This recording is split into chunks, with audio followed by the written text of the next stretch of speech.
Hai teman-teman, kali ini saya akan mereview buku yang berjudul Seni Hidup Minimalis, yaitu buku ini dikarang oleh Prince Jay. Nah, buku ini sudah ramai di luar negeri dan sudah diterjemahkan ke dalam berbagai bahasa, salah satunya bahasa Indonesia. Nah, buku ini akan menuntun para pembacanya untuk menjadi seorang yang minimalis, yang berfokus pada rumah, yaitu tempat yang menjadi saksi bagaimana sikap kita terhadap benda-benda yang berada di sekitar kita. Nah, untuk orang yang konsumeris, mereka akan tampak dari berapa banyak benda yang berserakan di rumahnya.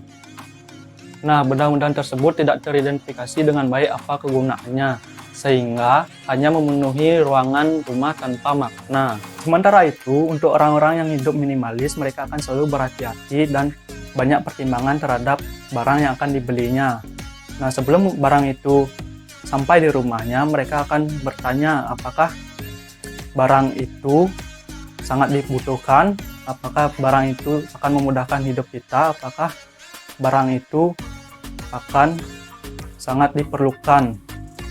Nah, sebenarnya pertanyaan sesederhana itu akan sangat mencerahkan karena jika dijawab dengan jujur, sebenarnya kita tidak perlu barang-barang sebanyak itu. Inti dari buku ini yaitu metode Streamline. Nah, apa itu Streamline? Streamline adalah metode yang dibuat oleh pengarang untuk memudahkan kita menjadi seorang minimalis. Nah, apa saja metode Streamline tersebut? Yang pertama ada start over atau mulai dari awal. Pada metode ini kita akan ditekankan untuk memulainya terlebih dahulu. Lalu pastikan untuk memilah barang-barang yang sangat dibutuhkan. Yang kedua ada trash, treasure, or transfer. Buang, simpan, berikan. Nah, pada metode ini kita disuruh memilah barang kita menjadi 3 bagian, yaitu barang yang akan dibuang, barang yang akan disimpan, atau barang yang akan diberikan kepada orang lain. Yang ketiga ada metode reason for each item, yaitu alasan untuk setiap barang. Pastikan barang-barang Anda memang memiliki alasan yang kuat untuk berada di rumah Anda. Nah, apakah memang sekedar diskon atau memang Anda sangat membutuhkannya? Nah, yang keempat ada everything in its place, yaitu semua barang berada di tempatnya. Nah, setelah Anda menggunakan barang tersebut, pastikan barang tersebut kembali ke tempatnya masing-masing. Kelima ada metode all surface is clear, yaitu semua permukaan bersih. Pastikan barang-barang disimpan di tempat yang tertutup. Jangan sampai barang-barang berada di atas permukaan meja atau permukaan lainnya, sehingga akan terlihat lebih luas dan lapang. Yang keenam ada metode modus atau ruang. Pastikan setiap barang Anda memiliki ruangnya masing-masing. Jangan sampai setiap barang-barang Anda salah ruangan. Nah, selain itu jangan sampai barang-barang yang sering Anda pakai malah ditaruh di tempat yang sulit diambil atau dijangkau. Yang ketujuh ada limits, yaitu batasan.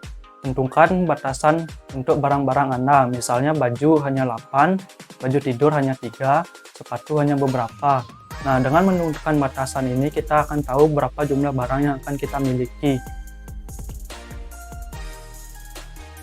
Yang ke-8 ada if one comes in, one goes out.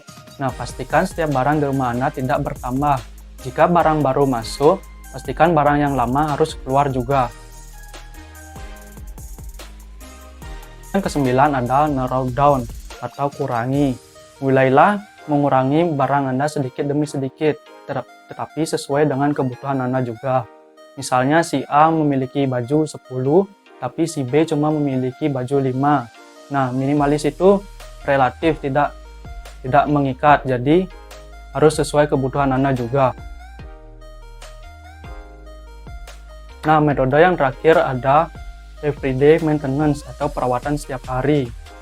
Salah satu mudahnya untuk menjadi hidup minimalis yaitu barang-barang Anda hanya memerlukan waktu singkat untuk membersihkannya. Misalkan Anda memiliki 3 kipas angin di rumah, yang Anda gunakan hanya 1, jadi yang kedua kipas angin tersebut Anda juga harus membersihkannya. Bayangkan lagi jika Anda memiliki 1 kipas angin saja, maka Anda akan hanya membersihkan satu kipas angin tersebut. Nah, selanjutnya saya akan membahas tentang kelebihan dan kekurangan dari buku ini. Nah, kelebihan dari buku ini yaitu dapat membuka wawasan saya untuk menjadi seorang minimalis. Nah, dengan menjadi seorang minimalis, kita dapat menghemat pengeluaran kita. Selain itu, kita tidak mudah stres dan tidak terobsesi untuk mempunyai barang-barang yang belum tentu berguna. Nah, kekurangan dari buku ini yaitu terlalu banyak pengulangan di setiap babnya. Jadi, yang membaca buku ini akan cepat merasa bosan. Sekian review dari saya ucapkan terima kasih dan mohon maaf jika ada salah-salah kata.